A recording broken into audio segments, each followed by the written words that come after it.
Yay, more math. What are we looking at here? 16. When you do the 1 on 16, you get a crazy decimal. It wasn't the problem it's supposed to be. I have no idea what this thing turns out to be, but maybe we'll luck out. I don't know. I think it will. I had something in my mind about 5 a.m. when I wrote this problem. We'll just see if it was right. Anyways, first step, divide out the 3. All right. This will give you x minus 4 to the 7/3 is 128. So let's see if I was right. Boy, I really borked that up. Let me rewrite that. X minus 4 to the 7/3, still worked it up. X minus 4 to the 7/3 is 128. The opposite power, or the reciprocal power of 7/3 is going to be 3/7. I have a hunch this comes out to be a nice whole number. Now, I do want you to realize here that you're taking an odd root. If you don't like that kind of notation, whatever. I feel like 128 to the 3/7 is going to be 8. At least that's what I had in my head this morning. So let's check my head. Sometimes it don't work like it ought to. And it was 8. How about that? These guys cancel each other out, so x minus 4 is 8. Now, the reason I mentioned that being an odd root is there's only one answer. That's it, just the one answer. Nothing more. There's only one answer. So x minus 4 is 8, and that means that x is 12. That's what it means. All right. By the way, looking at this problem,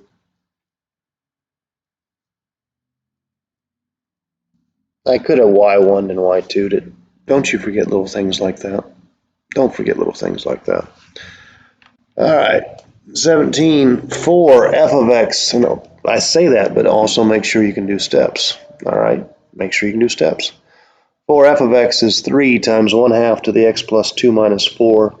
Find the y-intercepts and the horizontal asymptote. Your twin talks about an x-intercept, and you just don't know the math. You don't.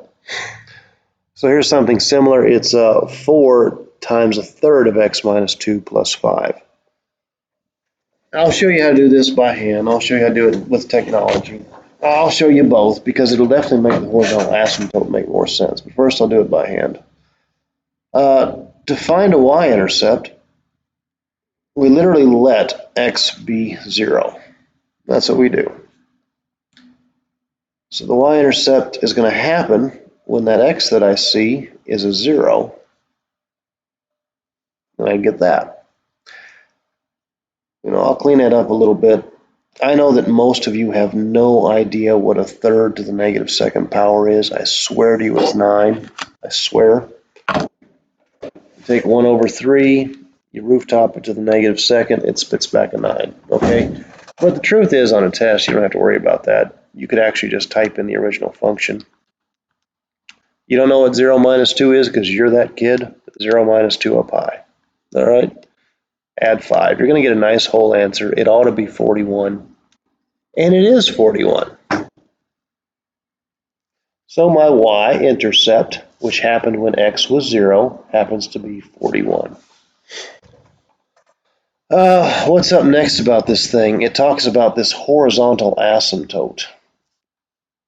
Well, I'm going to freehand graph this thing, which is something I actually teach you tomorrow in class how to do.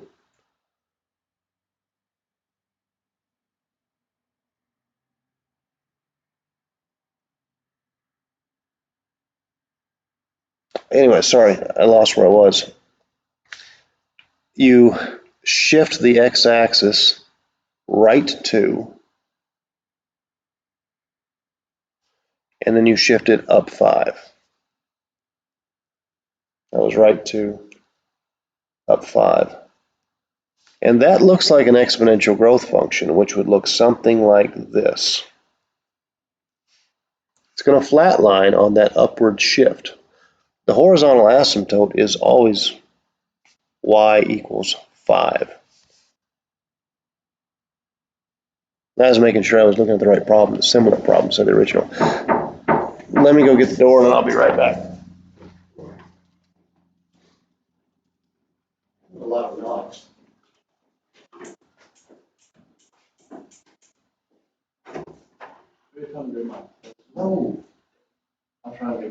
Okay.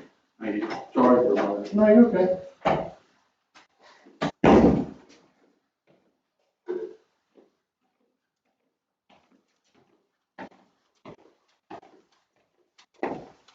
That was Tristan wanting to know if I graded his test yet. All right, so anyways, I can see how that'd be a little bit rough for some kids, but you know, you have access to a perfectly good TI-84. You may as well use the thing, right? What do we got here? The similar function is 4 parentheses 1 over 3 roof-topped to the x minus 2 plus a 5. And I'm going to do a zoom 6, but I'm going to have to look around for it. Oh, my freehand graph was wrong, because I'm an idiot. That's exponential decay.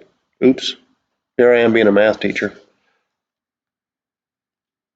My freehand graph was wrong. It actually looks like that. I forgot it was decay. Sorry about that. That's why I'm glad I checked. Sometimes I'm wrong, kids. So that thing is starting up high and it's ending low. If you want the y-intercept, look up. Go to window. I don't know if you actually need it, but you look up, maybe jump it up to 50. You know, that would be a lot of tick marks to count, wouldn't it? That'd be a whole lot of tick marks to count. You remember this piece right here where I said let x be 0? You can hit second trace value. And you can ask this thing, if you see the whole picture, what the y value is when x is 0. And by God, it's 41. You see the 0, 41? So that lines up. Now, let me go back to the standard zoom 6. Kind of wish I had a Sharpie. I could draw it better. These pens don't draw good on these calculators. But if you will trace, and they're not drawing at all, if you will trace over that line to the y-axis, you can see that you move the whole thing up 1, 2, 3, 4. I hope you can. Or sorry, 5. I can't draw right. You're supposed to be able to look at functions and pick out horizontal asymptotes. On my calculator, it's a 5. On yours, it's different because of the shifting. I don't know if that helps or not. You still can't see it. You don't see what I'm seeing because of the difference between the screen and the actual projection. But it's at 5. It won't tell you where the horizontal asymptote is. What else could you do to maybe make that make more sense? You could look at the table. And a horizontal asymptote is values that you get close to as x gets increasingly large. And your calculator, this is a lie, by the way, it's not actually 5. Your calculator just quits rounding. But as you approach large values of x, this thing becomes essentially 5. So that was second table. That'll get it for you. All right, what else we got on here? Some of my favorite ones coming up. This is 18, which I don't mind. Given the function x minus 3 cubed, perform the following translations. The similar example here is 2 times x plus 4 cubed plus 5. Now, the first thing here is a shift right of 5. Shifting right subtracts from x. Shifting left adds to x. So if I'm going to shift right 5, I'm actually going to take this x stuff and I'm going to subtract a 5. So again, I'm looking at my similar example. And this becomes x minus 1 cubed. Reflecting about the x-axis takes the entire function and changes its sign. All you do is you multiply the right-hand side by a negative 1. This, by the way, was translation or transformation 1. Transformation 2 would just insert a negative in front of it. And we have talked about the negative symbols out front. And it also makes that 5 a negative 5 because you multiply the whole thing by a negative 1. All right? Not just the first of it, all of it. Number 3 shifts it down 3. And when you talk about shifting up or down, up adds to the constant, and down subtracts from the constant.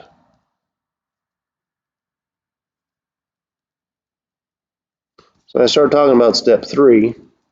Remember, I've already written this much so far. Since I'm shifting down, I'm just going to take away 3 from the constant. And that's what I end up with. 2 times x minus 1 cubed, take away 8. And that's how you do those translations. Now, your example on here, on your twin, is easier. Your example on a test is easier, okay? It ought to be easy problem. Number 19, write an equation for the given graph. So I happen to know what I call mother functions.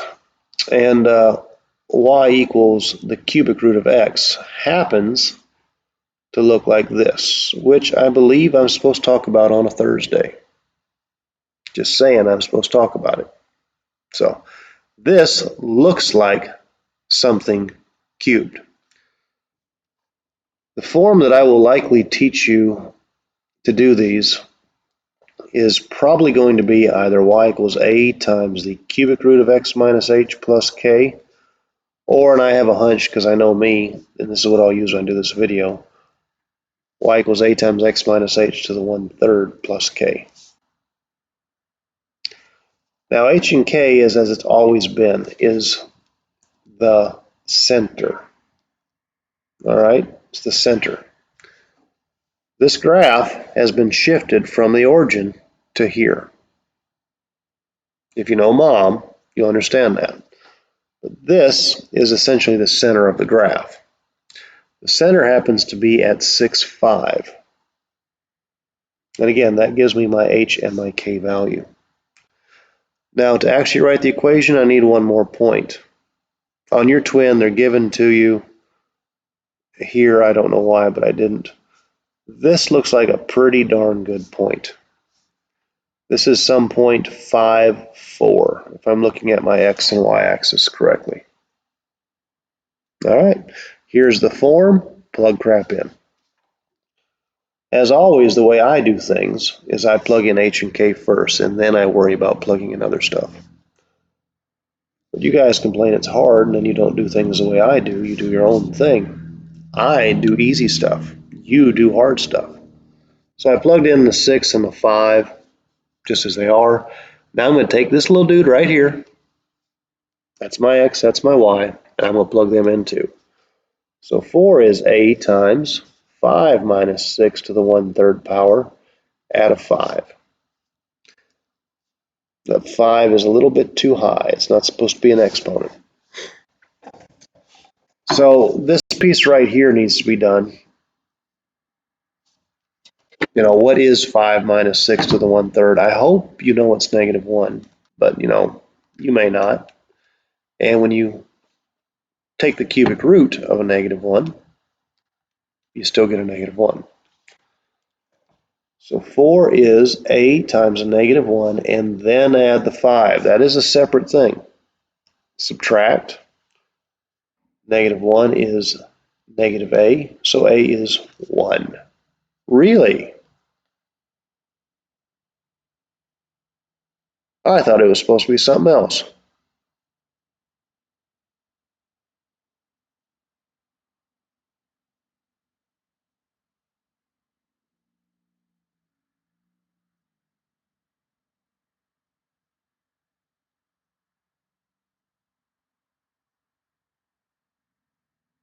That bothers me. That wasn't supposed to be what it was. All right, so let's go back, delete this. Take another look at that.